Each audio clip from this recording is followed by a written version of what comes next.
Ada Bobino, the founder and director of the San Antonio Black International Film Festival, and we'd like to invite you to join us October 1st through 4th at SABIFF.TV. We have awards for Trailblazer filmmaker Charles Burnett. We have timely panel discussions and films from around the world. Please join us. Please spread the word and support, as always, Black film, because what? It matters. Thank you. Good evening, and welcome to the Carver Community Cultural Center. My name is Cassandra Parker Nowicki, Executive Director here at the Carver. And on behalf of the Carver, we'd like to welcome you to the opening night of 2020 San Antonio Black International Film Festival. We at the Carver are so honored to partner with SABIFF in this year's festival as we share a common belief in the power and importance of sharing our stories, whether through film or other artistic expressions. The Carver has a long history here in San Antonio, dating back almost 100 years as the cultural hub for San Antonio's East Side and African American communities. Today, we exist as a multicultural, multidisciplinary performing and visual arts center. We bring artists from around the world to perform here on this very stage. In addition to that, we also offer a host of education and community engagement opportunities. So I hope that the next time you're in San Antonio, you'll check us out, come by and visit. In the meantime, to learn a little more about the Carver, our history, and what we do today, visit our website at thecarver.org.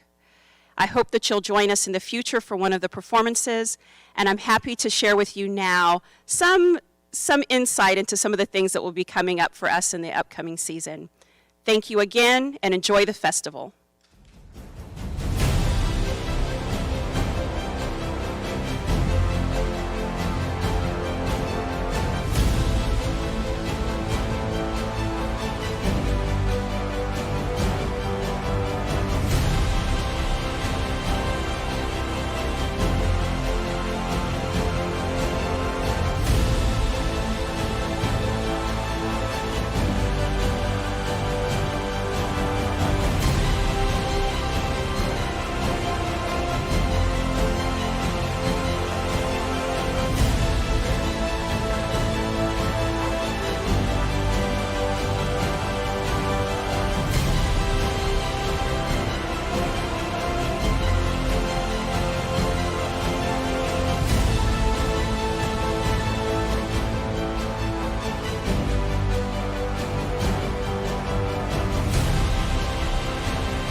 Welcome, everyone. We are here with SABIFF 2020, the San Antonio Black International Film Festival. Tonight's award ceremony is the opening event for the film festival, and we'd like to welcome everyone.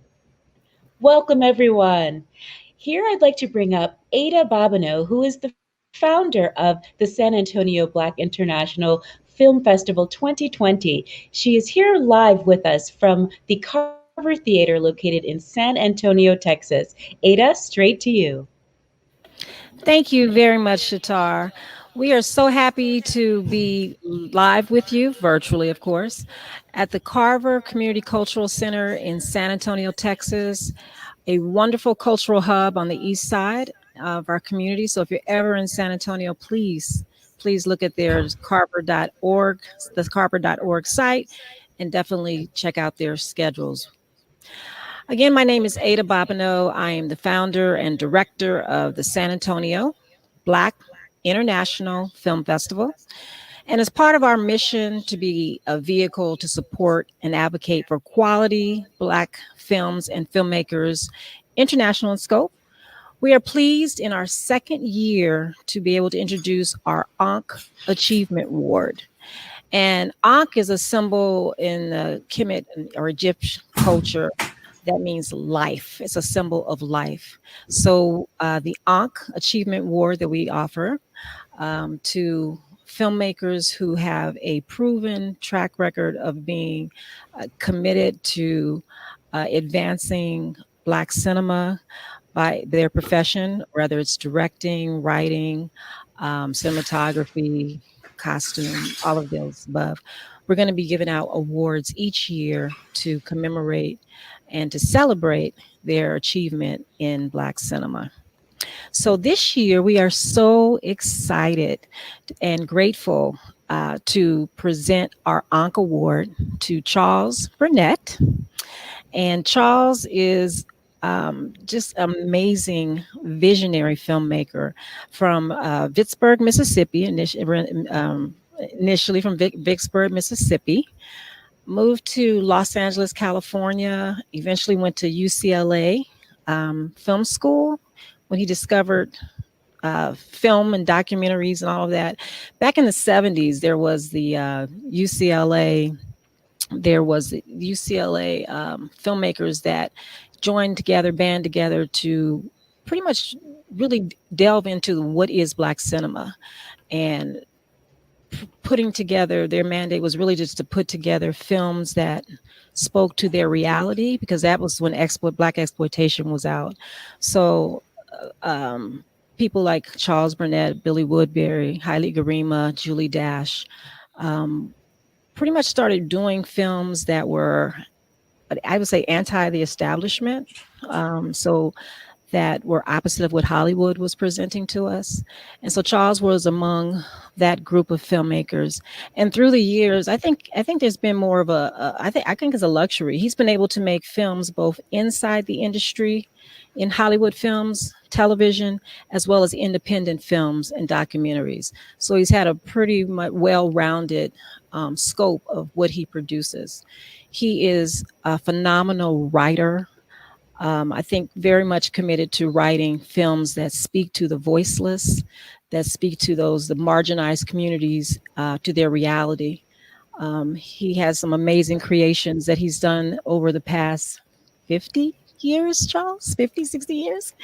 You may have heard of a lot of the Hollywood films, To Sleep with Anger, The Glass Shield, Oprah Winfrey Presents My Brother's Wedding. He's worked with Disney under Selma, Night John, and then on the independent circuit, films like his thesis film from UCLA, actually, that over the years has become a classic with the Library of Congress and among many in the film community. So, To Sleep with Anger is that film that was revitalized and represented and restored, that came out years ago.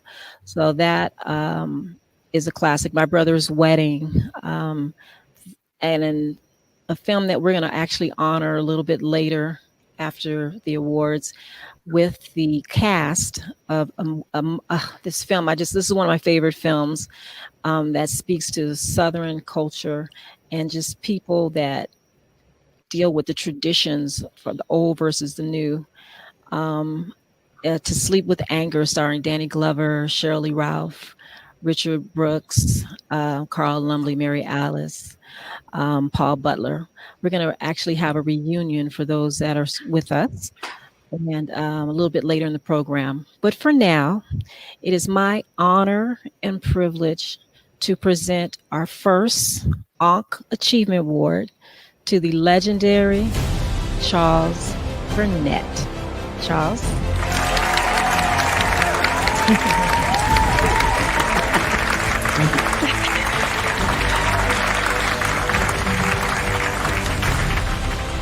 Thank you all very much. It's an honor and a great pleasure to be here in a sense. When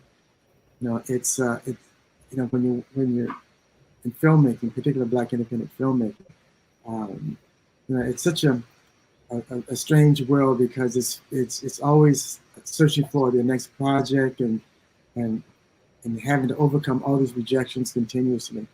And you hope that awards like this would encourage other young filmmakers to continue to fight, because that's what it's all about, is staying in there and having principle and knowing that what you want to make and how it's going to help the community, and work toward that goal. And these awards really help and making it all worthwhile. So I really appreciate this award, and thank you very much. Well, Charles, you know what? I mean, We are just grateful. I mean, usually when you get to be a certain status, we're like toddlers in our toddler stage. But when you get a certain status, usually you don't have time to deal with the little folks.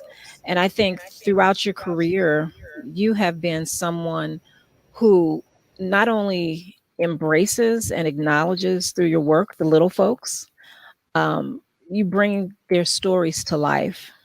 And I think that's so important.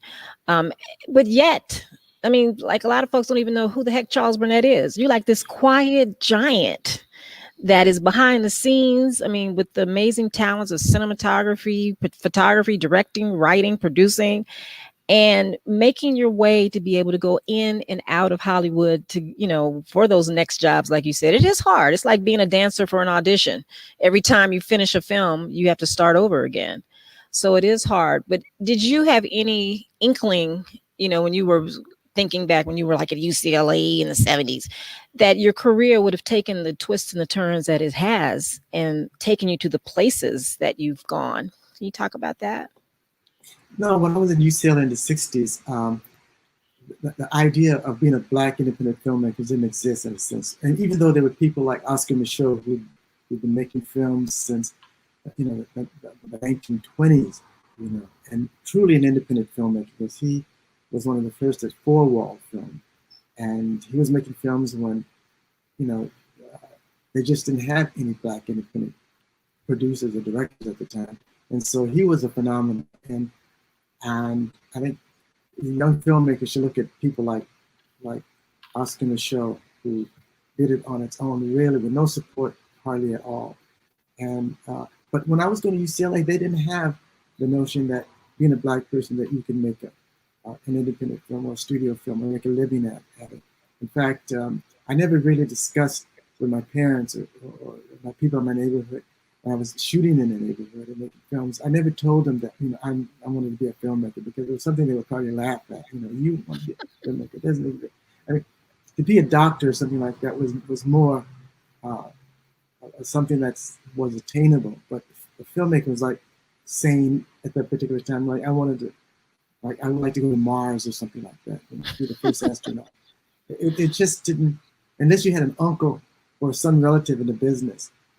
Yeah, that might have helped, but for black people, it just didn't exist. And but what made it really workable or possible and was the fact that when I first went to UCLA, there weren't hardly any black people of color going there, attending school there. It wasn't until we had a number of minority students enrolled at UCLA that gave each other support that made it sustainable and possible for us to think that, well, we could make films, but for me, I thought it was going to be like a hobby, just do it on the weekends or something like that, but not making a living off of it, out of it. And even to this day now, you sort of wonder, is it viable? And I consider myself somewhat lucky because I've managed to make a living making films, independent films, but it's been a hard road. If I know then what I know now, I'm not so sure if I would have hung in there. But it's all worth it looking back on it. It's something that you know it had its moments, and one of the rewarding thing about it is that some of the films I made, people have come up and said, particularly Killer Sheep, someone said to me, when I saw this film, it really changed my life. It really opened up the notion that I can make a film and that and tell my stories. And so that, looking back, that made it all worthwhile. For someone to come up to you and say, you changed my life. That's what it's all about.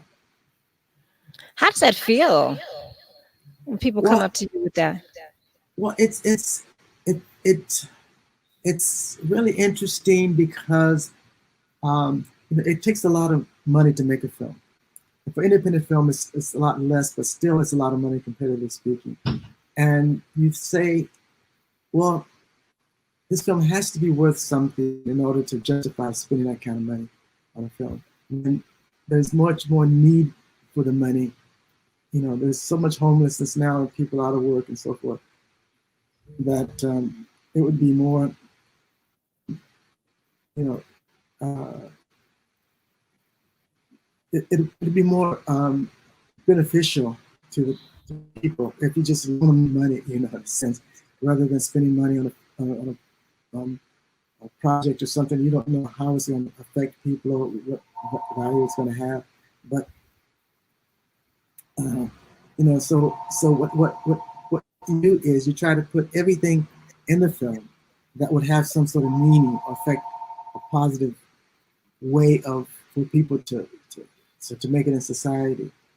So it has to have those components to it in order for me to be worth making. I Otherwise, think also I think maybe things might have been more of a challenge just trying to make films that speak or have some type of social relevance to you, to your community. I mean, has that been a harder road because of the type of films that you've chosen to write, to produce, to direct? Because you have to well, sell that to people that you're trying to get money for to make these films. yeah, it is, but like when we were starting films, they didn't have this the sort of distribution that they have now. They didn't have these festivals.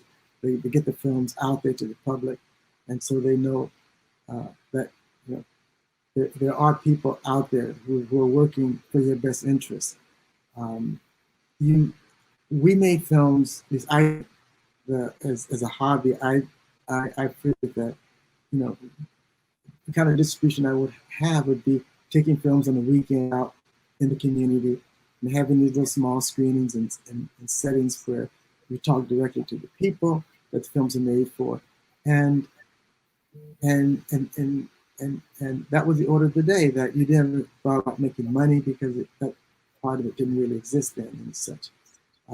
So it was going to be something that was there was no particular gain necessarily. It's going to be a dialogue, carrying this dialogue. It was a means for social change. It was a tool for social change, and I think it came out of that was that civil rights movement and things like that in the '60s. That you were part of the movement, part of the change, and so that's all you thought about. Everyone was doing something for someone else's benefit in that way, for the community's benefit. I mean, Hollywood had crippled us in so many ways and creating these negative images of who we are. We didn't have a voice, and so our job was to change the narrative, create our own um, reality in a sense, and communicate to our people that that we are a part of humanity, uh, Mhm. and we do have stories to tell, good stories. I mean, there's so many stories that needs to be told. I mean, the slave narratives have so many wonderful stories in there about courage, about strength, of who we are as people, where we come from, and where we will be going. And so those are stories we need to, to sort of um, take upon ourselves to tell these stories and honor these people that Those are were also slaves. stories that are hard to see the light of day. Oh Like yeah, I'm sure you have gazillion scripts sitting that didn't get the funding, that didn't sell to a particular studio or that you didn't get the money for. So how do you maintain your resilience to keep going at this? well, I think now with festivals like this, it's sort of like honor, you know, uh, filmmakers such as myself and Haile Devine, Julie Dash, and all these people, Alile Larkin. Uh, it really, really helps them to have confidence in themselves as a director and as a storyteller, and also tells them that there is an audience out there for our films, that we have to be aware of continuously, because that's where our support comes from. And that's the reason why we make films. And so it's that. And I think with this new technology, it's even more rewarding and you're able to get your films out there a lot more than you did in the 80s and 70s and 60s on back, when if you made a film, if your film didn't have a uni seal on it, it wasn't going to be shown in the theaters. Now you can stream things like you guys are doing now, all sorts of things, getting your films out there. So you can create an audience, and there's more people now aware of Black filmmakers and stories that needed to be told. And you get something that was really remarkable, like the Black Panther, for example, that screened last year, year before that. And no one thought this film was going to make $1 billion, And now because of that, now people realize that there is value, financial value, rewards, and telling a story, a Black story, and that there is an audience that's willing to pay that kind of money to come see these films. Okay. Was there anybody in the audience that wanted to ask a question before we actually give the award? We did this backwards. The mic's on. Charles, we are very excited to be able to bring the cast of To Sleep with Anger together in a little bit. But that movie, I know you had started writing it for, I think, PBS or something, and they didn't take it or whatever. Yeah. Where did the birth of that movie come from your brain into the universe? Because it's such a wonderful movie. And why don't you just talk about that, and then we'll, move into that a little bit later. Well, it almost didn't happen in two ways. One, I wanted to do this film about this young lady that was killed by these gang members in my neighborhood. And she was going to City College and taking police science, and I was going to City College at the time, taking electronics before I got into filmmaking. And it was such a horrendous thing that happened, and I wanted to do a story about this young lady who had been betrayed by the police and everyone, because they encouraged her to come forward and be an eyewitness and testify against this gang member person. And then they, for some dumb reason, put all of her details in the newspaper, and where the gang members knew that this person exists, and they killed her. And I thought that was just horrendous. And then the person who killed her was actually this guy's brother, who there was another eyewitness to that killing. And somehow the police let the fact that there was going to be another eyewitness to tell us what happened to this young lady. And it's just one tragedy compiled after another. And so that's the one I wanted to do. And so when I approached CPB about it, we had agreed to start the project, and they were going to fund it. But then they had different ideas about what the project should be about. If they wanted it to be more of a Hollywood kind of a thing. And I said, no, you can't do that, because this is a true story. And so we got in arguments over a period of time. And I said, well, let me do something that's totally imaginative, and it wouldn't affect me too so much if you did put your hands in the pot, whatever. And so I started writing Sleep with Anger, and the same thing started to happen. They started wanting to change things and make it into like sort of a Hollywood kind of film. And we got in these arguments about it. And so I took that away. I said, no, we can't do that, because the thing that was making it unique, the Black folklore element of it, they wanted to take out. And so we parted ways on that. And so I just happened to get this call from Kadi Chubb, the producer, who wanted to know what I was doing. And I told him I was doing this script and no one wants. He said, well, can I see it? And I said, sure. And so he saw it, read it, and liked it. He said, well, let's try to find the money for it. And he did, got Ed Preston involved and people like that. And we got the money from Sony Video Services. And this is before Sony bought Columbia. And then we found out that if we would have waited longer, Sony wouldn't have financed it, because they were going into more commercial films. And so, but it wasn't until we had the script, trying to take it around to find money for it. No one wanted to do it. We didn't have any actors in the film at the time, or committed to make the film. But it wasn't until Danny Glover got involved in the film, that then they looked at it as a film. So, oh, this is a movie now. And so with Danny Glover's participation in it, we got Sony's commitment to make the film. And so that's how that came about. Okay. Well, we can't wait. We can't do the live stream of it. So we're going to have to send people to watch it, do watch parties on Amazon, and then come back for the reunion at 7 o'clock tonight. I do want to present you with the award. We will definitely put that in the mail. The new normal post COVID. Thank Okay, you. wow. So we do have the Charles Burnett Ankh Award. And we thank you, Charles Burnett, for your lifetime work in the advancement of Black cinema. Okay. Thank you. Thank Get you. that to you. And we thank you, Charles. We appreciate your work. We appreciate you. And we will see you in a little bit with the cast of To Sleep with Anger. That'll be great. Thank you so much.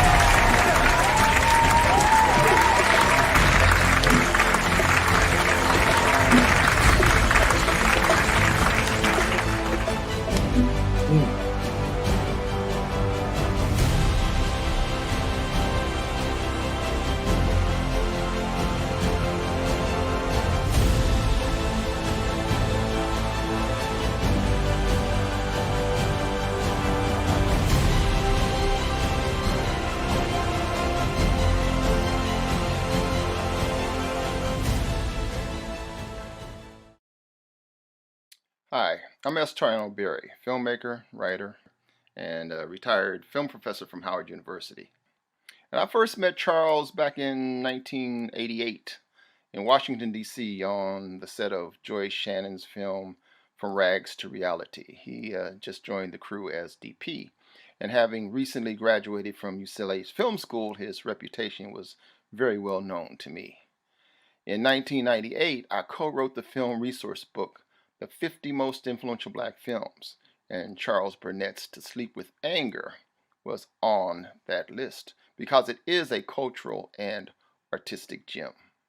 The way he transported such deep-rooted folklore and traditions from the rural South into the urbanized inner city of Los Angeles was groundbreaking cinema.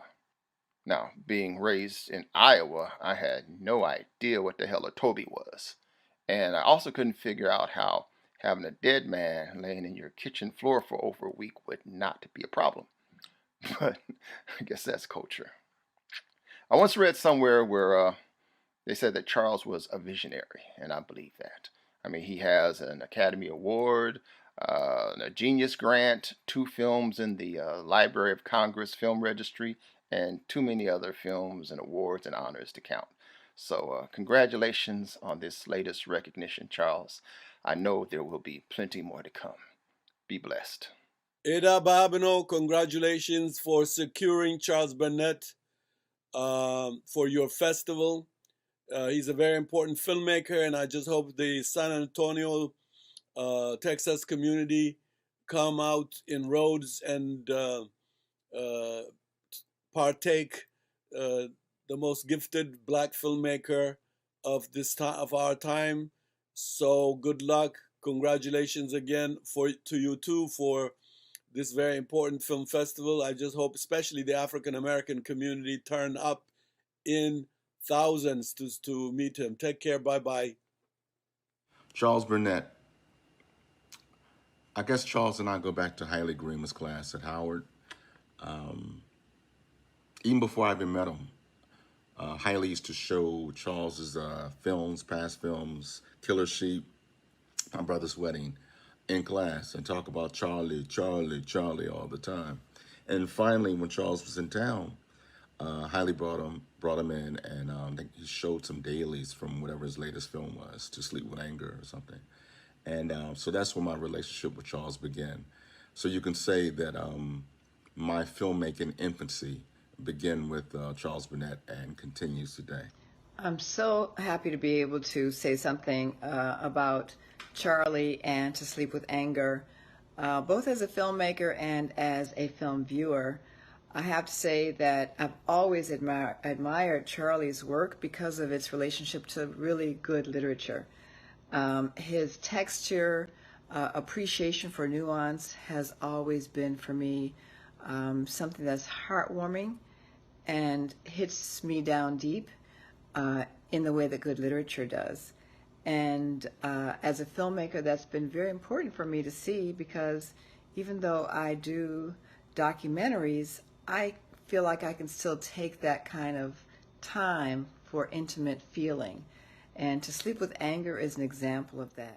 It was incumbent upon us to tell our story, our narrative in our own way.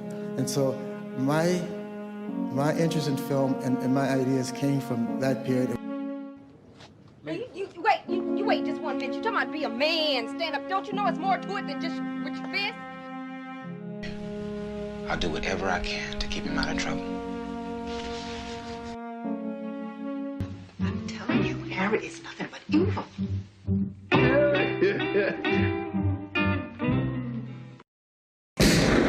Like the song says, my skin is my sin.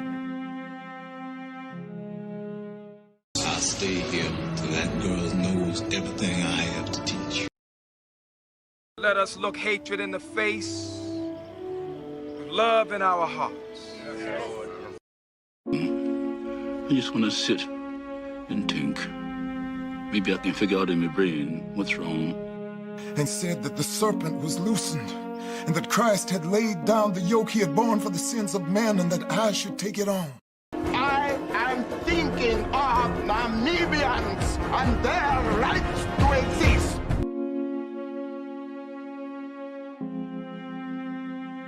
I just hope that some of the things that I've done will stay around for a while and say something and make a difference.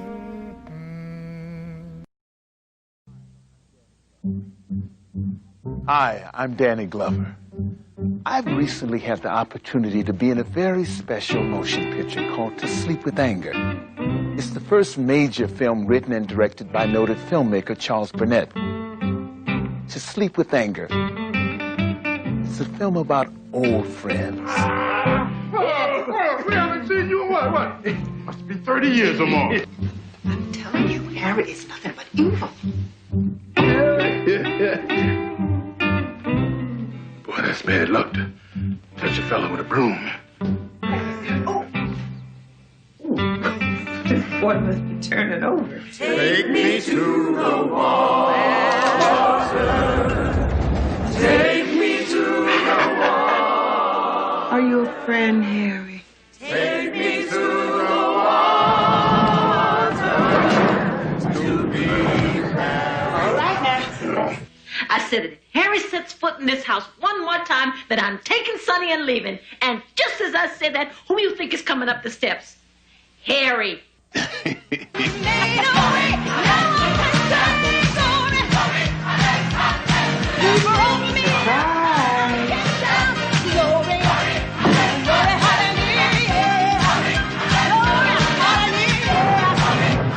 that real corn liquor? It ain't your dog.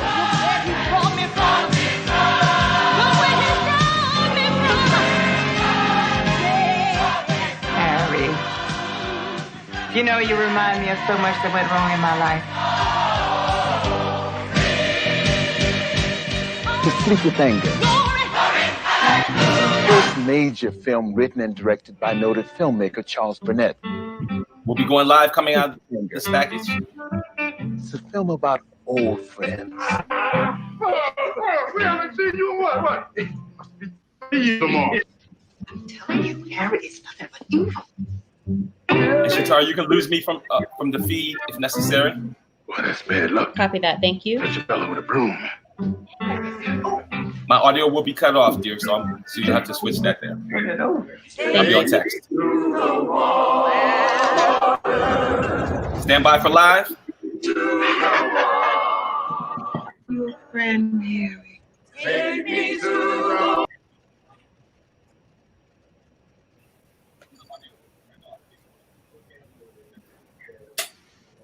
Everyone have a great show. Thank you all for being here.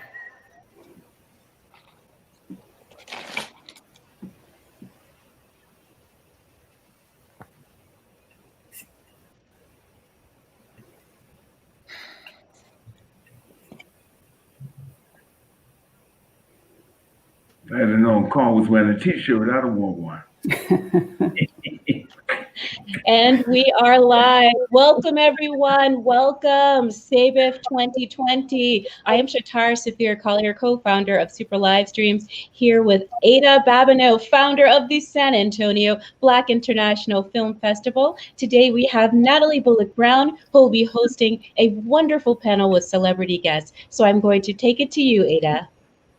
Thank you, thank you, thank you. We are just delighted that we have one of my favorite movies, the legends behind it. All of you all I consider just amazing, phenomenal talents and legendary to boot.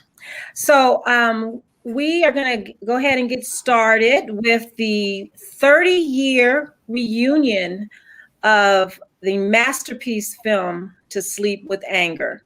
You know, it's so funny because everyone I talk to is like, yeah, I think I saw that, or I don't know if I saw that. But it is a film that if you have not seen it, when you get done with this, you go and click on Amazon and get the movie and watch it. It is a timeless piece of African-American folklore storytelling like you have not seen on screen.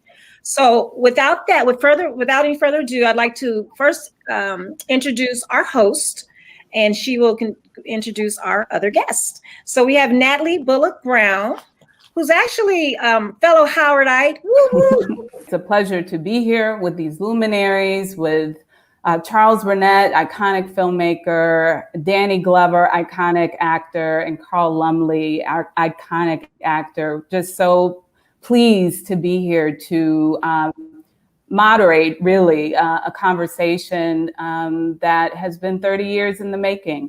It's the 30th anniversary of To Sleep with Anger, and we're just really pleased to be able to listen in on these gentlemen as they talk and reminisce about what it felt like, what they thought about 30 years ago when To Sleep with Anger was underway. First, I would like to just pause to acknowledge that two of the actors that were in the original cast, Paul Butler and Vanetta McGee, are no longer with us. And so I would like to just take a personal point of privilege and just do a moment of silence for them.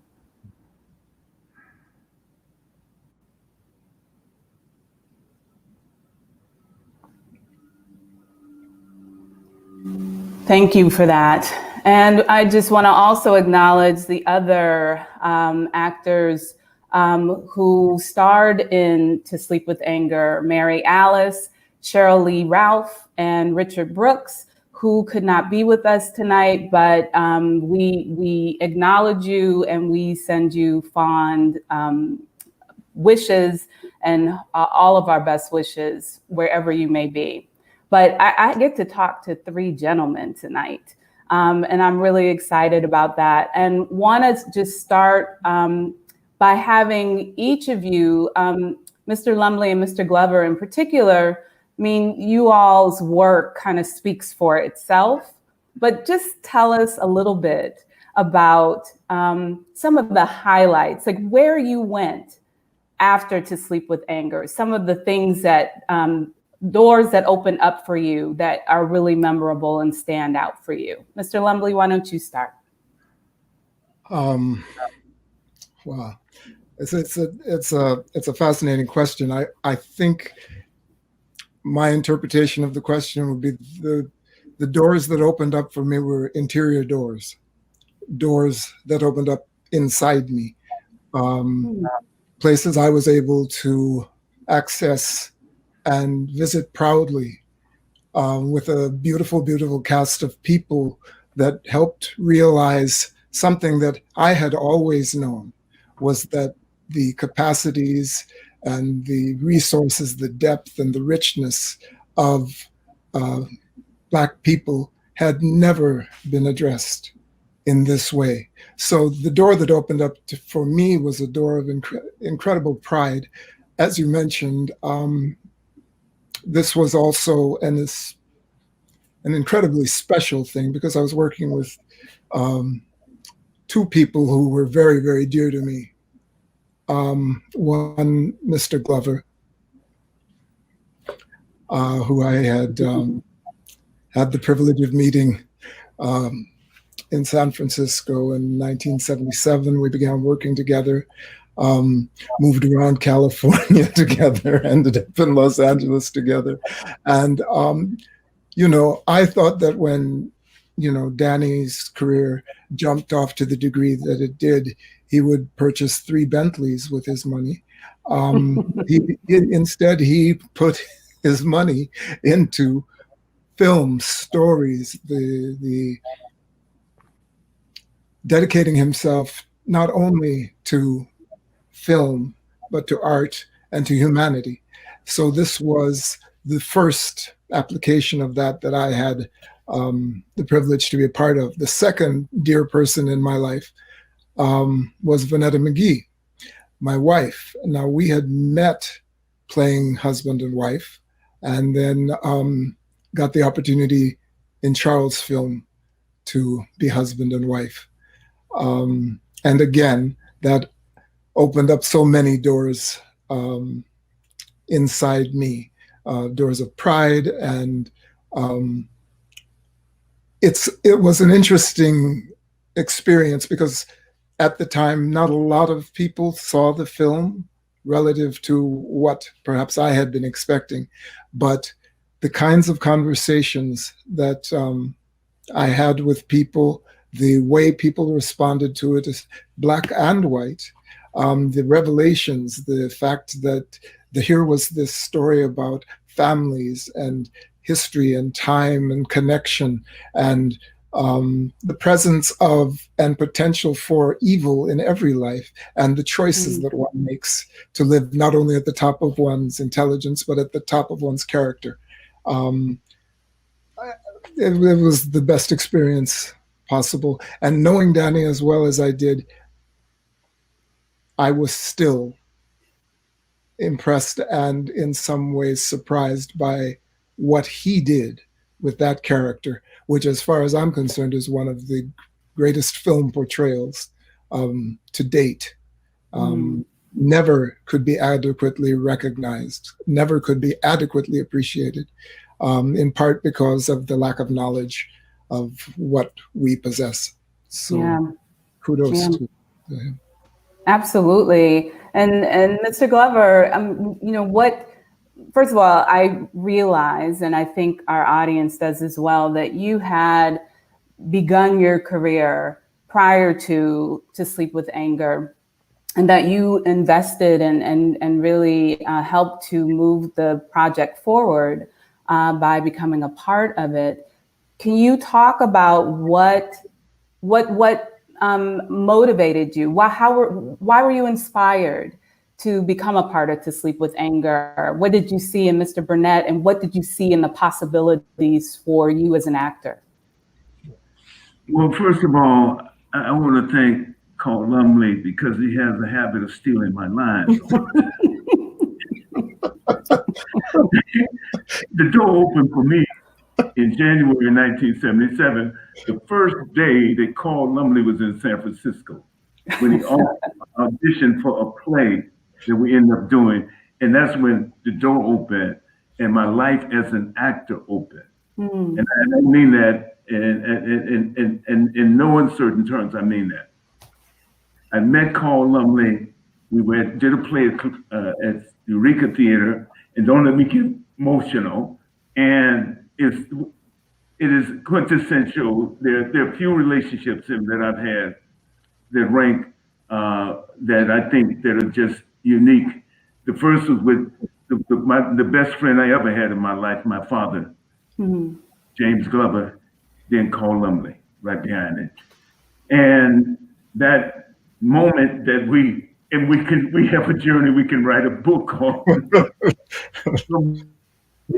From meeting Susan Streifeld, who was a director, and we were doing a play, The Island at the Matrix Theater. She came into it, that right there. She came to me in 1988, and she said, I'll give you 2 projects that you need to be doing.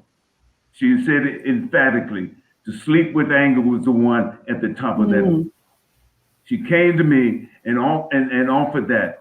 And we were just at a situation where we can make that happen, based upon other things that happen at all. But the journey that we travel, the journey that we go, have so many different movements in it. To be able to be associated with that, to be able to have this incredible cast of Vanetta McGee, of Richard Brooks, of Mary Alice, of Paul Butler, of you could, and every single person that was in that, and of course Carl Lumbly as my brother in that, as someone who was important and said he was Richard's brother in that. I always think my brother, but be able to have that and then the work and have the gift of that.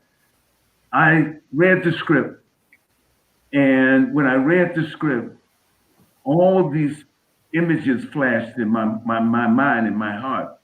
And basically, it comes from my own direct experience. Even though I was born in San Francisco, California, at the old Stanford Hospital in 1946, what happened was to me in my life, because of my mother's association and love and passion for her mother and father, I spent a lot of time on a farm. So all these images, begin to flood into my spirit at once I read the script. And a lot of it, the journey on the Sleep with Anger and the Sleep with Anger was a journey in which a journey of recovery and discovery for me of things that were embedded and deep inside of me. That was the beauty of the film for me. All the images that I see, all the stories that I have, all the ways in which the references that my grandparents made, because I spent a lot of time around them. My grandfather was born in rural Georgia in 1892. My grandmother in the same community, in the same district in 1895, and they married in 1915. So all of those things were what's come. So I had this wealth of information and wealth of images and storytelling. I can remember as a child when I was in Georgia, or remembering moments where the stories were so evoked and so much. I mean, you can sit around and hear their stories and be just entranced by the way in which they tell the stories, the language that they use, the kind of way in which you become. Who are these people? Yet they were mythical. From the moment I met these people, and the moment they passed on life, my grandmother, who lived to be 99, my grandfather, who lived to be 99, they were mythical to me. They were bigger, and when I say bigger than life, they were full of life, that kind of life. And that's what the kind of life that Charles brings to the script. So the moment that happened right there, and my mother was a migrant, my mother migrated from there to New York to San Francisco after my father was discharged from the Army in 1945 at the end of World War II, and I was born then. So my mother was the essential part of that, and her reflections of herself through the images of her own and her parents, So that's what brought me to it. It was one of the most beautiful experiences that I've been able to witness in my journey through this business, and that's what it was. And then Susan Streifeld came to me and said, "You should do this. This is the kind of movie you can do." I couldn't. She was right on, she was right on top of it. It's too often we don't get to do those kind of movies, Of course, yeah. Yeah. So much of the story. The cast that we brought that came together on that, everyone who came together on that, man. I'll remember the moments and remember the movie and what is not said, what is not what is said, which leads to interpretation of the or all those, all those moments, and I can't.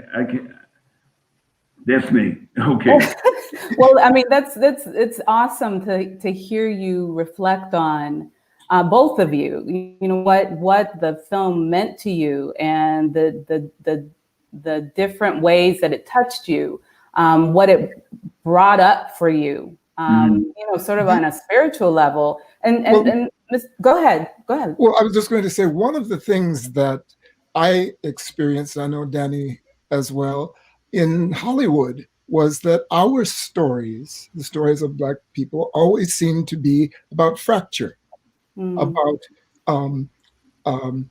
there's one element pulling against another element, no contact with the other element, conflict. And it's not that those things don't exist, but this was about the connective tissue that binds people in family and in community. And the fact that the very history of this country was dedicated to the elimination of that sense of community, having ripped people from communities, from attachments, and cast them adrift intentionally.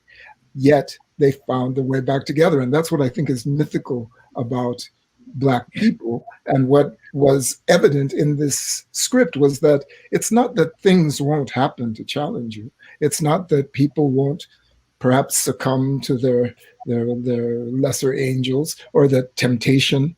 Hollywood to me was just a place of temptation. Most of what I think got me through was my ability to say no. So to come to a project like this, where it was about the connection, the connective tissue, and as Danny said, things unsaid, the assumptions that were made because of a vast, deep pool of knowledge that everyone shared, the thing that you found in culture and community after community, and no matter which Black culture you talk about, there was a time when if you as a young person was doing something that you shouldn't have been doing, any adult figure could stop you and say, A, I'm about to sanction you, and B, I'm going to call to where I know your parents, your grandparents are waiting to hear about the good you're doing in the world, and I'm going to have to report to them that you're doing some bad things. So not only are you going to get it here, but know that you're going to get it when you get back there. And that's real. So those kinds of things were never part of the stories that I got to be a part of in Hollywood. We were always lone rangers, So Charlie, the good kid who went away and came back to the bad neighborhood and then tried to convince Ray Ray not to move forward with his drug dealing. Right. So Charlie, hearing this from your actors, did you know how important this story was that you had written? Where are you? Can you talk to that? Because I don't know if you know the depth or the multitude, how this story, touched people, especially coming from the South. I have Louisiana roots. So, I could, every character I could really grasp and feel and was touched by. But did you know how impactful the story would be? One of the things, I will say, one of the most amazing things to me was when I met Charles, how humble he was, and how what I had read knocked me out. And then when I met Charles, he was just kind of matter of fact. Yes, well, this is it. And I think, that is also a part of what I believe is a signature of true genius. Mm. Yeah, I was going to ask Mr. Burnett, if you think, and actually I'm going to throw this out to all of you, but I'd love to hear from Mr. Burnett first. Did you feel like maybe To Sleep with Anger was ahead of its time? That there was a way that when it came out in 1990 that people weren't quite ready for some of the themes, especially this idea of mysticism in African American culture that are present that people wouldn't necessarily get it? No, I don't think it was ahead of its time. In fact, it would be behind in a certain way because, you know, you had the Renaissance, you had all these other people, Dunbar and all those people writing on the same level and even higher, you know, in many ways, and very literary. I mean, no, I think it has a lot to do with it has a lot to do with distribution, you know, and who do you have promoting the film? Because the film, when it came out, it didn't get any distribution or very much publicity at all. It was very disappointing, you know. And so, you know, unfortunately, you know, but that's the way this business is. You know, you have to keep struggling and realize that that's a part of this craziness of the business. You know, you can tell them, you know, if you really get it out there, it can probably do very well. And but you know, they don't listen to you. They don't want to hear, you know, anything. But I knew that. I mean, the film that the people that I made the film about were the people that I grew up. You know, they were my neighbors and things like that, and I always admired them. You know, I used to go with my friend. His father was a carpenter, and they were house builders, and so I had to do all the hard job, like take all the cement out of the bathtubs and things like that. You know, and try to, you know, they had this mixer, you know, and so they put me on that. I was a skinny guy, you know, I wasn't very big at all when I was in high school. You know, and you had to feed this thing, you know, keep feeding it to sand, and you had to be muscular to do that. And I used to admire these guys who had these big forearms, you know, and veins running like thick as ropes, you know. And I always wanted to be like that, you know. And they would go and at the end of the day, you know, get in the truck and stop at the liquor store and buy a bottle of Granddad, you know, and just drive home with a big mixer on the back and dare anyone to run up behind them, you know. But it was those kinds of people. It was the kind of people that, you know, like on a Friday night, a Thursday, Friday night, you know, we'd sort of, you know, I would go to the gas station in my neighborhood at the end of the corner, the block, and listen to the fights, you know, the Friday night fight, the Thursday night fights with Don Dumphy, you know, and these guys will allow me, you know, I was, you know, quite young, and they would allow me to sit in, you know, and listen to these fights, you know. They had, who was it? I can't think of these fighters' names at the moment now, but anyway, you know, like Floyd Patterson, you know, what the guy they call the Mongoose, I think of his name. I can't think of his name at the moment. But anyway, we used to listen to these fights, you know, go down there, and late in the evening, you know, we'd listen to this, and it was so magical, you know, to be, you know, like it was just seeing these people being themselves, you know, being real and enjoying life. And so those are the kind of people I wanted to sort of present, you know, tell their story, you know. And so, and a lot of my friends, most of it was based on not Sleep with Anger so much, but Killer Sheep was the friends I grew up with. You know, it was all about their lives, you know. And I didn't want to. I want to do it in a way where I didn't want it to appear to be anything like with a Hollywood film, or it was calculated or plotted, you know. So I tried to minimize those things that gave it a sense of this manipulation and falseness, you know. I wanted to look like a documentary in many ways, you know, just be real. And so all that came to have an effect on the film and how I wanted to make the film. And I was very lucky to have some really wonderful teachers. Basil Wright, for example, is a wonderful documentary teacher. And when I first went to UCLA, I didn't know what I was getting into, because all the kids there and the people who were making films about alienation, about nudity and all this stuff, and flower children and all that. That wasn't my reality. You know, people were trying to stay out of jail and all this kind of things. You know, life was hard for them and all sorts of things. And so I wanted to do something that really related to them, you know. And so that's where a lot of that stuff came from. You know, trying to tell their stories without me imposing on on them. Because you know when you go to school, to university, your life changes, and the people you were friends with and grew up with, at one point you thought very much the same, but then you see yourself going in a different direction, you know, and you have different ways of dealing with certain things. And so to call yourself, you know, someone who has the answers to all these problems, you realize, no, that's not the case. Because I remember going to this barbershop I used to go to all the time in Watts, and these older guys, you know, would be, you know, they were from the South and they experienced a lot more racism and trauma and all sorts of things more than I have. And I remember we got into an argument because they were all talking about different things, you know. And I came in there thinking that okay, it's Paul Robeson's birthday, you know. But let's talk about that, you know.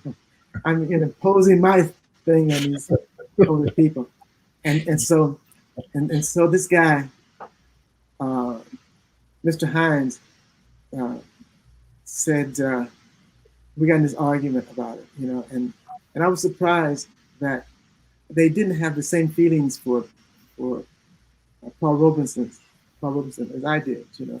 And so we got in this argument where they finally said, "Look, I'll give you a ticket to Russia if you promise not to come back." You know. And so I must have irritated him or something, because I thought naive I thought everybody that he was a hero to everyone. You know, these guys from Watson, Mississippi, Alabama, someplace, but they had this really patriotic position, you know, that I just didn't understand. And I thought everyone who had suffered had this discrimination would be right for revolution, but that wasn't the case. You know, it was like, no, I'm an American. Oh, really? Okay. And so I mean I learned a lot about my limitation, you know, and how I can impose my values on someone else and tell their stories, you know. And so that's how that came about. Yeah. Well, I wanted to ask Mr. Glover, you know, when I saw To Sleep with Anger, I was quite young. I was in my mid-20s, I think, if that. And, you know, it took watching it again as a grown-up for it to really resonate and for me to really understand a lot of what's going on in the film. So I'm wondering, do you think that the film spoke to us or speaks to a certain way that Black people often are thought about as like one group, that we all kind of have had the same experiences, we've all kind of gone through the same thing, and that the film really speaks to the fact that, yeah, we have a common sort of cultural experience, but that we're not a monolith, and there's a lot of difference. There are different ways that we see the world. It seems to me that that's a part of what comes across in the film, but at the same time, as Mr. Lumley said, and I think you said it as well, we still bond as family. You know, we can be different, but still bond and come together in ways that are quite endearing. Well, it certainly does. I think we've as we digest the history, the experience of African, formerly enslaved Africans, from those moments in our history, and we look at the way in which the migrations patterns happened and introduced us to new ideas and new forces in our lives, we always bring some part of the past with us, you know. And what was so essential in that experience, I don't think as a child, I took one vacation with my parents to Disneyland, one vacation to Yosemite when I was young. And the Disneyland, I think, just opened or something like that. It wasn't, but the joy of just going home and the journey home, metaphorically, also the drive home. And I know, and understanding so many dynamics are going to the drive home. We went exactly the same way home to Georgia every time. We went as far going west, going east, until we can no longer go south. Then we head up northeast, and then going toward that, get to Little Rock, Arkansas. And I'm talking about 1954, 1958, 1962, 1965, the times that we drove home. Wow. In the same exact way. It was almost as if, and then we got to Little Rock, Arkansas, and we drove all night. We did not stop. Only time we stopped was to get gas or that someone had to use the restroom desperately or whatever. We never stayed at motels. We often slept in the car. Maybe one night in that 4-day trip that we stayed at a hotel. One, because we couldn't afford it, but we were so anxious to get home. And there was such a deep connection between our experience in San Francisco, a kind of liberal city, in a sense, a small, relatively small African American population of that represent 12% at the time. Now it represents 6%. But at that point in time, there was something that gave importance and clarity once we got there, But that same clarity would bring back home, because we were living in the city. We could bring back home and show off what our experience was in the summer in Georgia and everything else. And I mean, it was the depth of. I mean, it was a love affair for me, because it was my mother made it a love affair. My father, they treated my father, who was from the Midwest, Kansas City, like he was another son. And the community came together in such a way. So the community I did not have in San Francisco, that I had relatives, no relatives, found themselves transferred a very alive in Georgia, and that was the most important thing. One of the dynamics of that, and I was able to translate that, and it gave me substance as well. That experience and everything else. It gave me substance there in San Francisco, and I had memory, and that's it all. And the memory found its way through that, and as we all find when we migrate, whether the migration for Carl was his father from Jamaica and all the other kinds, that we all find those kind of dynamics in our lives. There's something that we carry with us that is vital to our survival and vital to our humanity as well. And so even when Paul's character begins at which come, I can't find my Toby. That wasn't my Toby. I mean, it's so where's that thing that has shielded me and kept me and sustained me when in this place that I am. I can't find my Toby. Opens it up. You know what? I want to say something. One thing, Mary Alice couldn't get on. She was dealing with the technology, but she did say to me, she said, "I think Danny should have got an Oscar for this film." And I mean, I agree. You transformed into Harry that I was like, damn, I was scared of you. All that you just talked about and brought it all. I mean, you brought it. And so she did say that.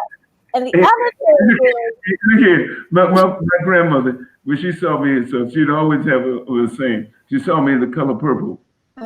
She said, "I'm gonna get a switch after that boy. He knows he was raised." She always, I don't know how my grandmother always. You think that how can she make a switch materialize in her hand? You don't know that. That's old Black folks. They can do it. That is so they true. can do it. But the other thing is, people say, "Boy, don't come in here with that mess." and you straightened up too, didn't you? But the other thing was, Charles said that this movie would not have even come into fruition without you. So, Charles, can you speak to that? How did it materialize into getting sold to them folks to put money behind it to bring it to life?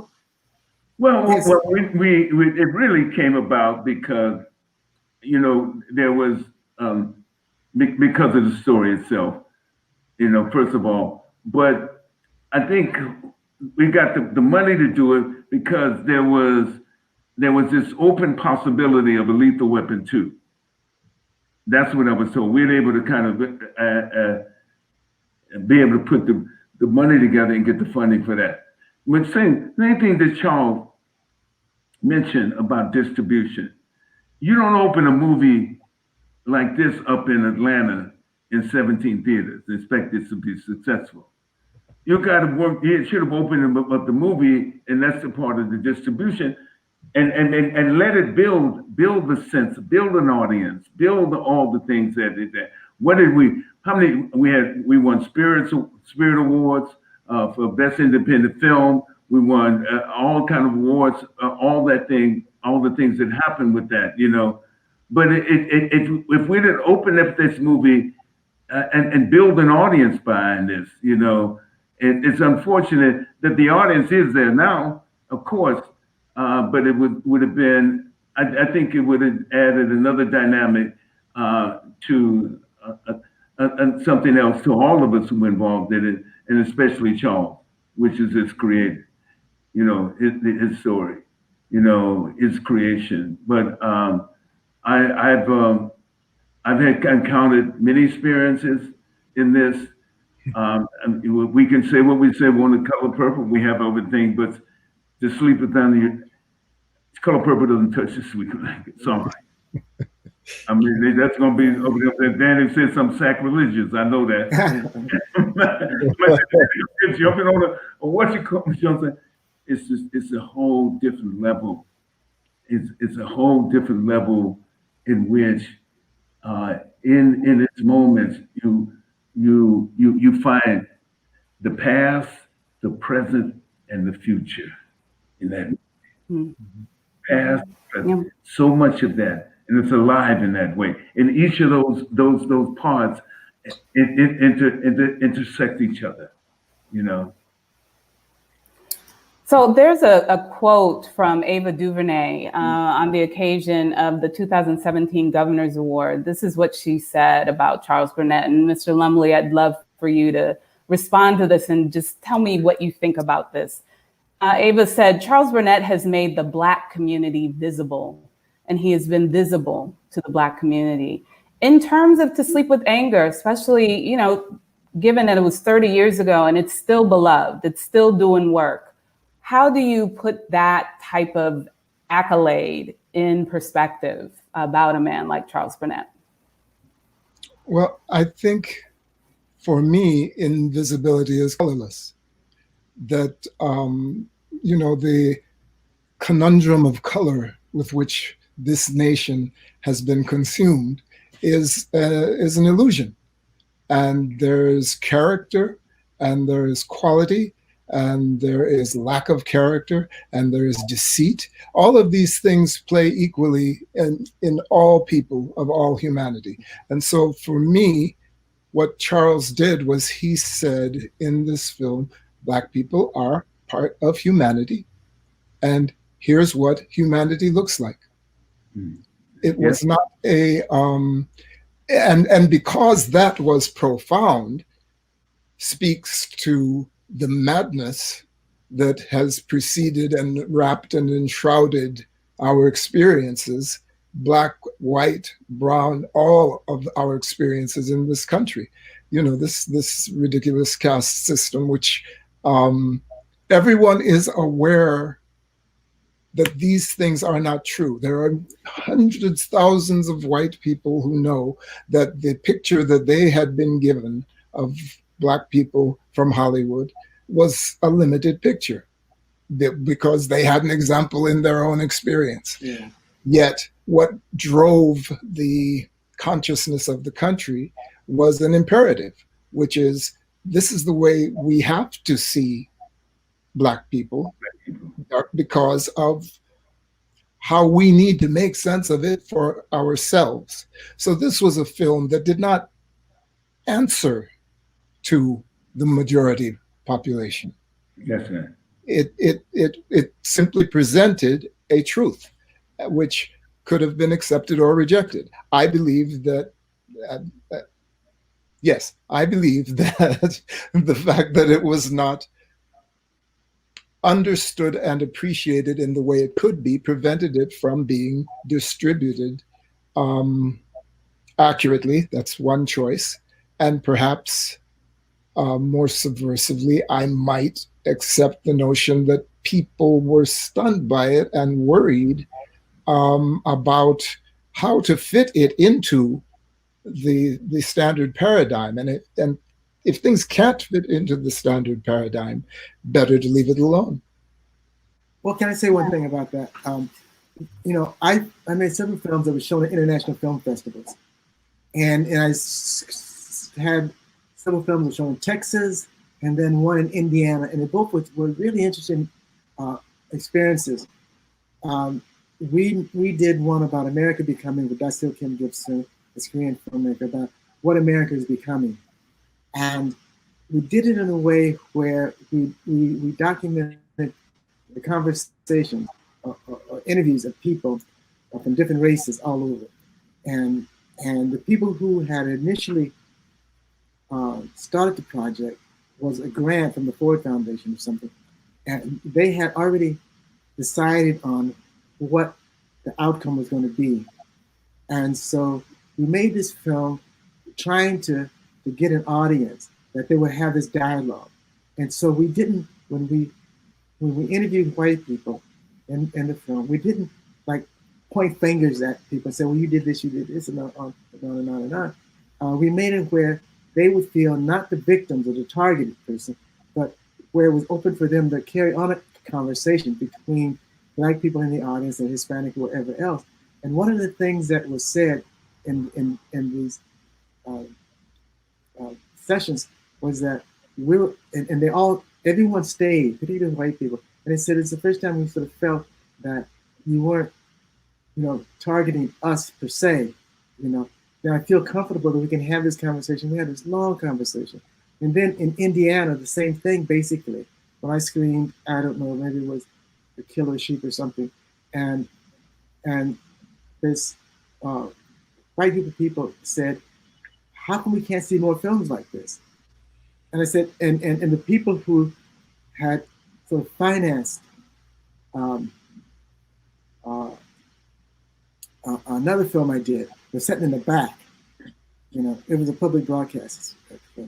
And I said, you should ask these people back there because they said you wouldn't understand it. And they said, you know, it was my time to get back at them. You know? And they said, well, they never asked me, you know. And so I said, well, these are the ones who keep perpetuating this myth about whites don't understand. And people, what they want to see, you find, internationally, they want to see good stories. They want to see honest stories about people. And that's why you see, you know, like Osman Sinbin was very popular all over the world. And then when I remember going to Los Feliz Theater in Los Angeles and seeing Black Girl. And I was quite surprised because one of the white women I was working with at Jason Park Session Agency, talent agency, said, you should go see this film. Okay, I was gonna go see it, but then it made me go see it even faster. And so I went to the Los Feliz. It was a packed theater, and most of the art are white people. And they came out and I was watching it, and they were really engaged in this conversation about this film that Osman Sinbin did. And I was quite surprised because up until the time you hear that white people don't want to see Black films, subject matter. And you find that when you're in a situation where you're with audiences and they will ask you, well, why can't we see more film? Because they get these distorted ideas. I remember screening my film in Hawaii, and To Sleep with Anger, in fact. And this lady asked a question. She said, I didn't know Black people had washing machines. But this is the kind of images and stereotypes that Hollywood perpetuates all the time. You know, and you have to keep correcting that, this dumb stuff, you know. Right. And go ahead. No.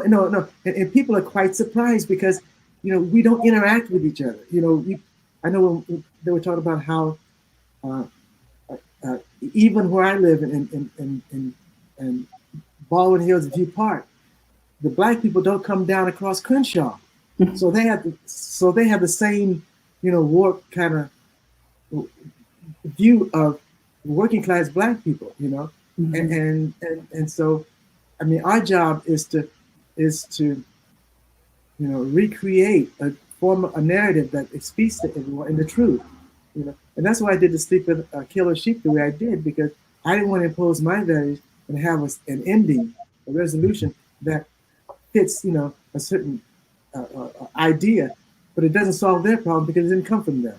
Right. So anyway, this is my 2 cents. Well, it's really interesting to hear you talk about these, prevailing ideas about Black folks in Hollywood and what the gatekeepers thought Black people and people in general be interested in seeing and learning about Black people, as if we're not real people. As Mr. Lumley said, we are humans, and you don't make any bones about that. You just simply present the truth of that. There's a question in the chat about the name To Sleep with Anger, but I would just love for you to just talk a little bit about the choice that you made early on in your career to commit to doing a certain type of work that was going to present Black people in our simplicity and our humanity, not simplicity, in our complexity and our humanity. It seems like that was an intentional decision, and I wonder what some of the costs, besides people not believing that folk want to see these stories, what were some of the costs that you paid? Well, I think in terms of getting distribution, because it wasn't, I remember another film I did, they wanted, it wasn't about drugs or anything like that, or guns. I remember doing The Glass Shield, and I intentionally did it a certain way where it wasn't about violence per se, but it was about what was going on in the justice throughout the country. And so I wanted to do this story that dealt with the unfairness, the institutional racism, things why Black people are more than likely spending 20 years in jail for something they didn't do, or getting the death penalty, And when the prosecutor knows that these people are innocent, then still it's like committing murder in a sense, and being rewarded by it. And 60 Minutes did a whole thing on this one particular prosecutor who got this guy convicted of a murder that they knew he didn't do, and it was luckily that there was this group of people who did this research and fact finding about people who were incarcerated for these long periods of time, and they voluntarily did it pro bono, whatever it is, and found that these people were victims of an unfair justice system, and they were going to be be executed. And and the thing about it is, like, a lot of my friends I grew up with were kind of like involved in things that they may have been executed, could have gotten, jail. And in fact, one of the kids I went to school with, who it was that point when I had this argument with his family and his brother and sisters about, that Junior may have done this, and Junior, I don't see how you can say that he's innocent. And their logic was, well, what happened was Junior was robbing a liquor store, and the guy, Junior was leaving, and the guy came out, the owner came out and was shooting at him and things like that, and Junior returned the fire, and he got killed. Okay, I'm saying that, in my warped way of thinking, that, okay, Junior initiated, so he killed the guy, and his cousins and brothers said, no, if he hadn't came out after Junior with his gun, that made it null and void. Junior was protecting himself, and the courts agreed with that, strangely enough, and so I knew at that point that I couldn't make a film about somebody, I couldn't resolve those problems. I couldn't tell someone they'll go get an education and stuff like that, man, whatever it is, and this will happen to you. It doesn't work like that.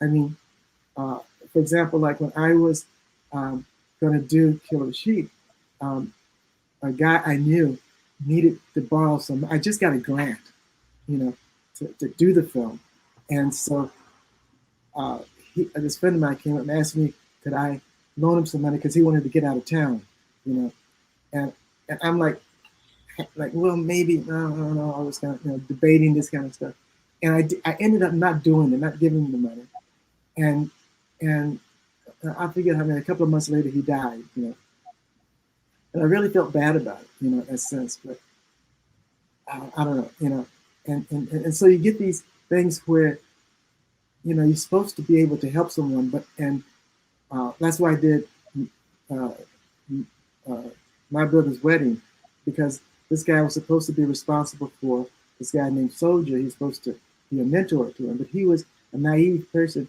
and the theme was that is you can't be naive. You have to, if you're going to be a mentor to someone and a brother's keeper, you have to be able to um, be smart enough and intelligent enough for you to stay out of trouble, and for him to stay out of trouble, and have the the willpower to have some impact on this guy's life. If you can't do that, you're wasting your time and so forth.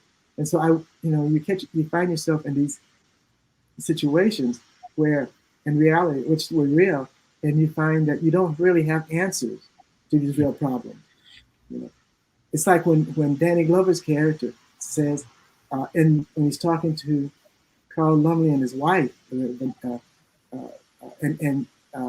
they're like these goody good shoes people who are helping the people, but they're not really committed. He says, are you serious about this? If he were serious about it, he would take them in and almost like adopt them, and support them. But and then she says, well, I really can't do that because I'm here with my daughter alone at night. And then there's all these excuses, which he sort of brings out that you're not really committed, unless you are, you just say house, do everything to get these people off the street. And I mean, that would be the ideal. And just one other thing about the character that Harry Man plays, Danny, I wanted him to be ambiguous in a sense that if he's good or bad, because he's based on a folklore character. And one of the things I liked about some of the responses that people would come up asking was Harry this evil person, a bad person? And then you get these arguments, and someone said, no, he did this, he brought the family together. Yeah, it was this thing he did, but in the long run, he saved the family. And in an ironic way, and people looked at him, they sort of empathized with him in many ways. It's like, well, he really wasn't a bad guy. And they keep asking me about that. I said, he's who you think. He's like a folklore character, They can be what you want him to be. So Mr. Glover, given your character, given all that you've said about the script and what it meant to you, what does it mean to you to sleep with anger? What's that about? What does it mean? I'm sorry. What? To sleep with anger. What does the title mean to you? What does it mean? I mean, for me, and I've over the years I've come to thought about the anger that we possess. I thought about something, and I remember when I was making it, I thought about an incident that happened with Carl Lumley and I on a Sunday. We were going to rehearse on a Sunday, work with dialect, and it was a parade or something in the district. And I remember getting out of I remember we were trying to park the car, and as we couldn't move because another car stood at a place that was illegal. He was sitting there in the car, and I said, "Carl," I said, "let me back you up so you don't hit the car." I mean, so we didn't hit the car. And the car wasn't driving, but we won't hit the car.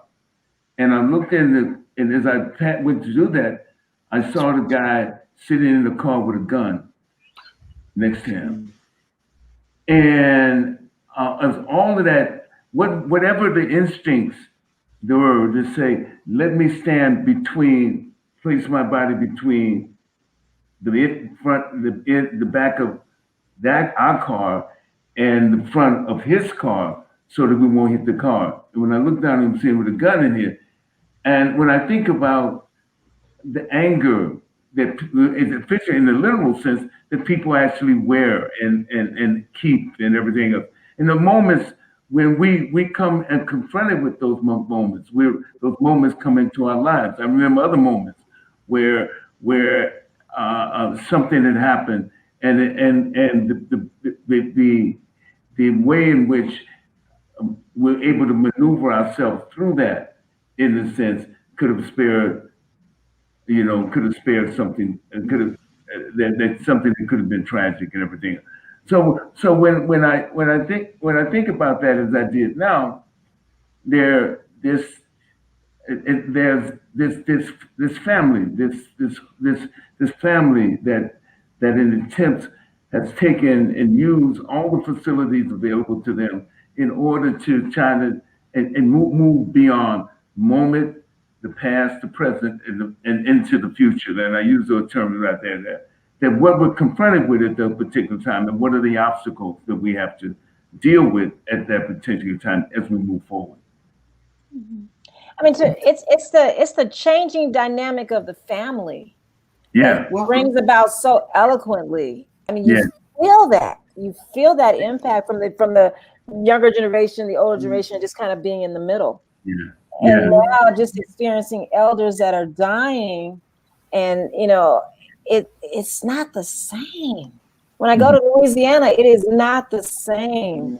And it really has an impact on me, mentally, not having those people, those trailblazers, those strong women and men behind me anymore. I know they're in ancestors and their spirits live on, but yeah, that in the film is so amazing and touching to me. Just the mixture of the three generations and how they clash and how they love, and the humanity. Yeah, we look beyond that. You know what I'm saying? And the internalization of that anger.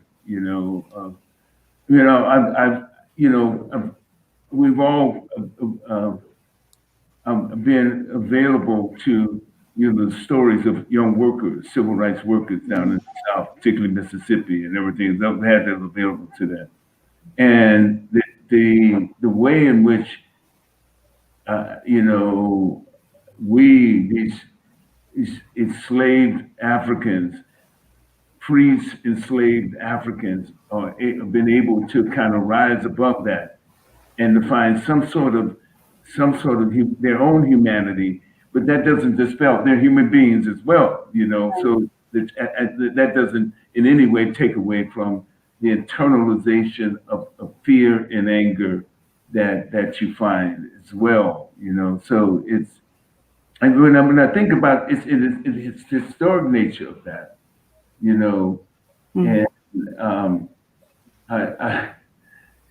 I remember I remember when I came down to Georgia when I was 16, and I had a paper route, and every morning I jump up and read San Francisco Chronicle and read what was happening in the South. And what was going, young people not too much older than me were doing in the South. So I decided, unbeknownst to my mother and father, that I was going to have some action. I would do something. So there was a truck stop about 3/4 of a mile from my grandparents' farm on Highway 1, which they had bought, paid cash for. And so I decided I'm going to integrate, even though it's 1962. Georgia, I had to make some sort of action and everything else. And I remember coming around and walking in front of you, and all of a sudden, almost in unison, all these white men turned around and said, "Boy, did you see the sign outside?" And I tell you, I like to piss on myself because I know the real courage.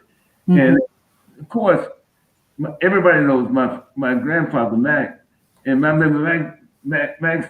My grandfather said to me, he didn't say nothing to my mother because she would have jumped up in the air and landed on me with 2 feet and both hands, and plus a switch she found, you know. That's the swing. You know, go. And so I remember my grandfather in a quiet moment, he said, "Son, you're going home. You got to figure out how you want to go home." It was real. I remember that. He said, "You're going home. This is, and he was saying so many things, and it's saying from what he has seen and encountered for his own experience in life, you know, and the outlook, just to say that's metaphorically, but to sleep with anger, you know, how we go to sleep with that pain and anger and everything. We do. It's inescapable. How you translate that, how the family translate that is, and how communities translate that, how we could translate that in art, how Charles is translate in that in writing this beautiful script, you know. Yeah. Mr. Lumley, Charles, Charles, okay. I was going to say this whole thing of sleep with anger. I mean, it's from it's a paraphrase from the Bible. Number one, the other one, which I keep forgetting. The other one was when Danny says, he sort of gives a hint at what it is. When Ethel Ayla comes down, toward the end, they're in the kitchen, and she refuses to talk to him, and Danny says, "I've never done anything to this woman, you know, whatever. I don't know why she's so mad at me." And then Mary Alice says, "Well, you must have done something." And Danny says, "Well, you know who I am.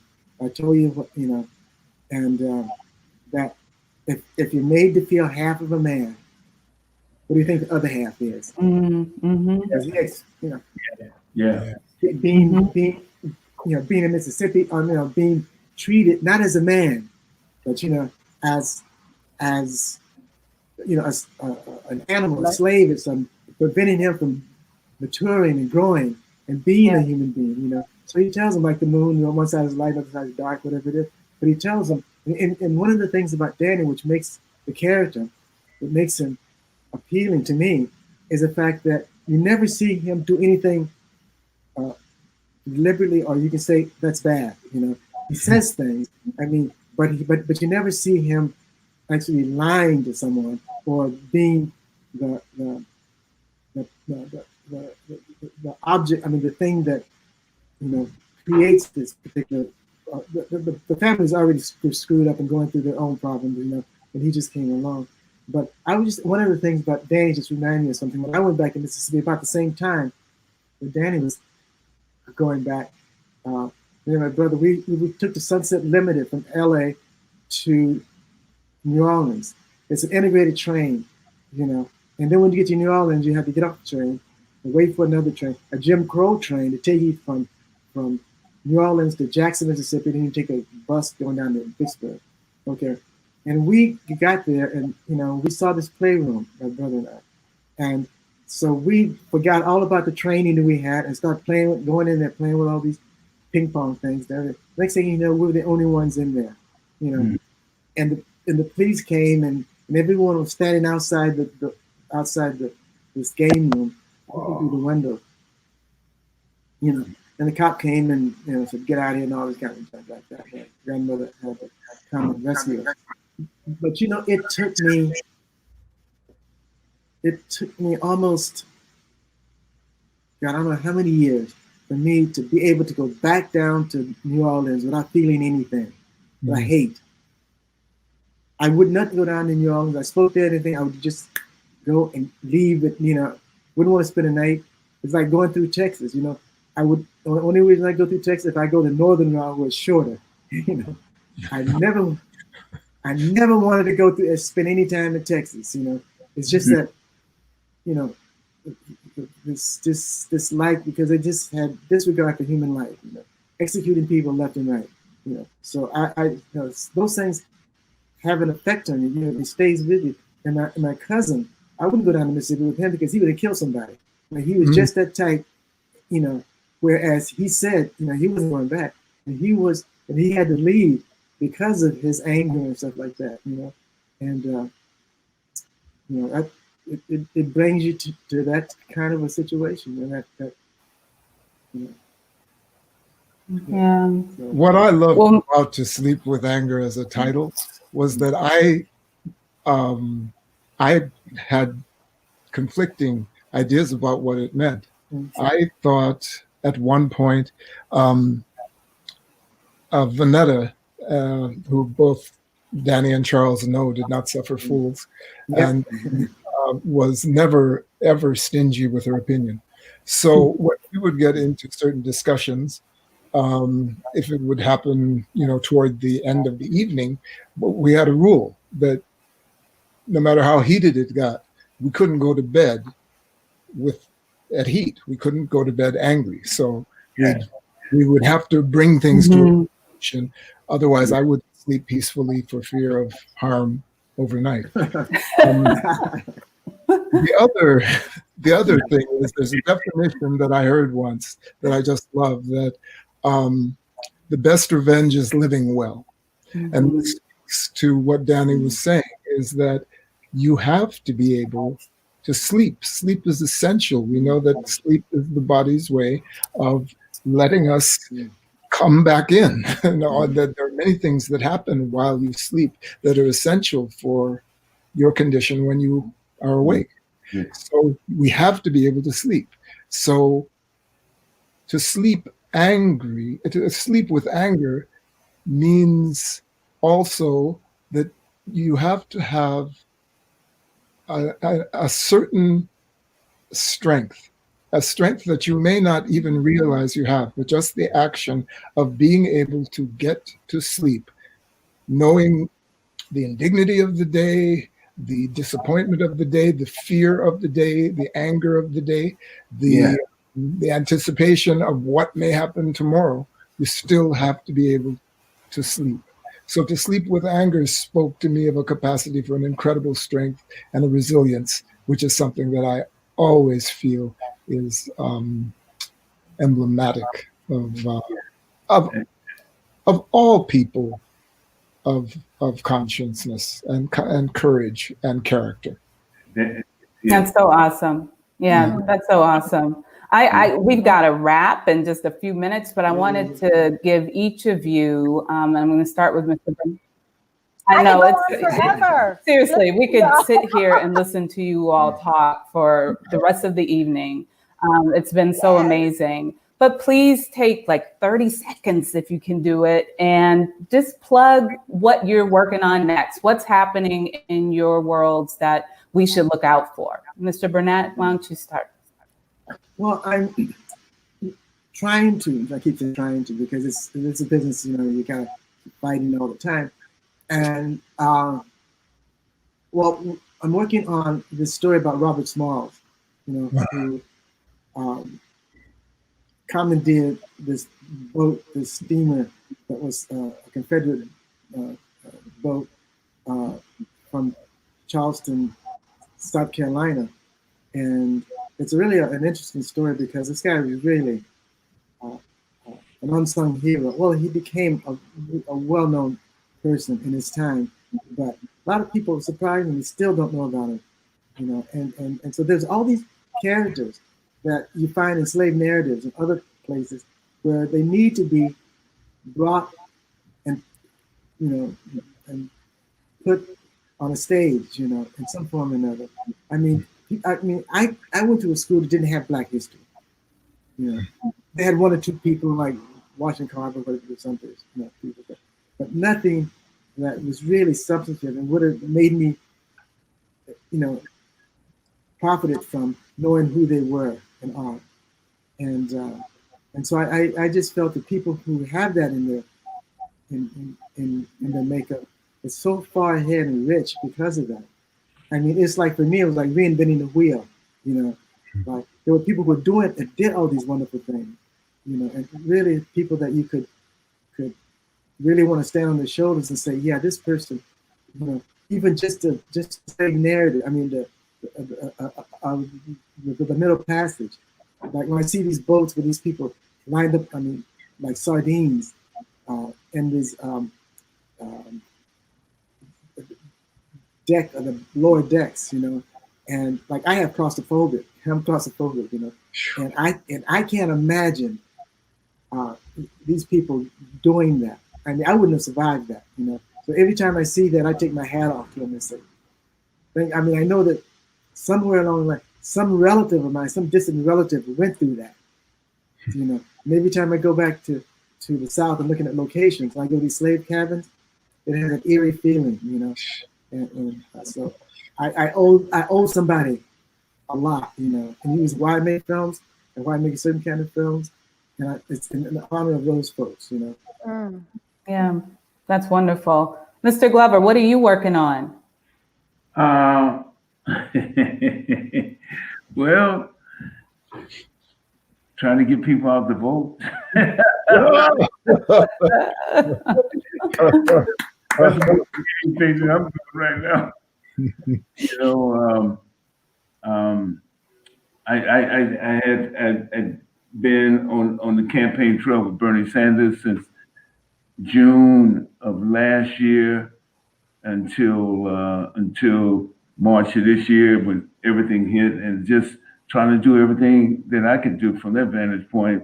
Had the opportunity to work with some extraordinary people with the Algebra Project, Bob Moses, the Math Initiative.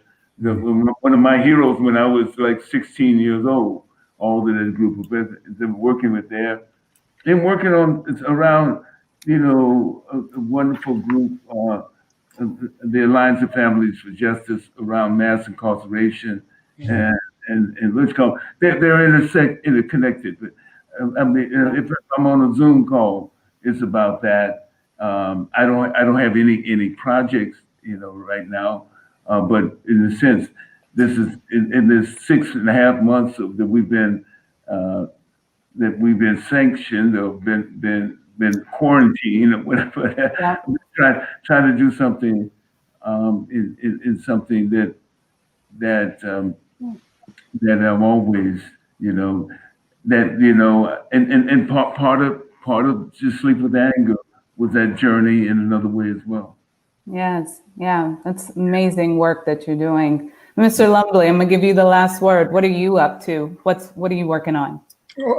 I did a thing for the Marvel world, which will be coming out later this year or maybe early part of next year.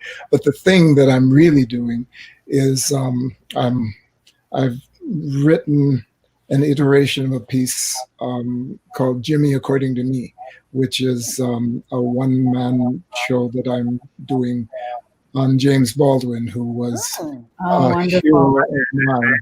And I've always been very, very jealous of the fact that Danny not only met him, but told him that he loved him. Oh, but yes. It's one of the first books I never met him. I read in 16, 17, was The Fire Next Time. Yes. Very John Baldwin, we need his voice. We need his voice. We always have an opportunity to quote Baldwin, because he was so amazing. Amazing, I'm going to send you Brandon did a video bit of it. Special. I'll send you what it looked like. Yeah. Wonderful. Wow. This has been so amazing. All of you have just been so generous with your memories, your reminiscences, your love for each other. It's just been a beautiful thing to see. And so we want to thank you on behalf of the San Antonio Black International Film Festival. Thank you to Charles Burnett, Danny Glover, and Carl Lumley. We really appreciate your time and all that you do. And look at that award. That's our award. Charles got the Honor Achievement Award. Beautiful award, well deserved. Well deserved. Charles me goes, this award is heavy. I'm like, yeah, Charles. It is heavy. It is heavy. We in our toddler stages, but we try to have quality. Yeah, it's gorgeous. It's really heavy and it's very dangerous too. I was thinking of a movie, like Dial M for Murder, when she gets the scissors and I can get this and get the guy in the head with somebody. Yeah, that'll be the end of that. Yes. Well, there's been so much activity in the chat. Thank you to everyone who has been watching and participating and sending your love and good vibes this way. We really appreciate your presence. And we hope that you will come back tomorrow and you will continue to support the festival. And Ada, you're going to tell people what's coming up tomorrow? Yeah. Again, I want to thank everybody as well. You all are all giants. You all. And we are going to push forward with the Sleep with Anger. We're trying to get this out there. This is a rebirth.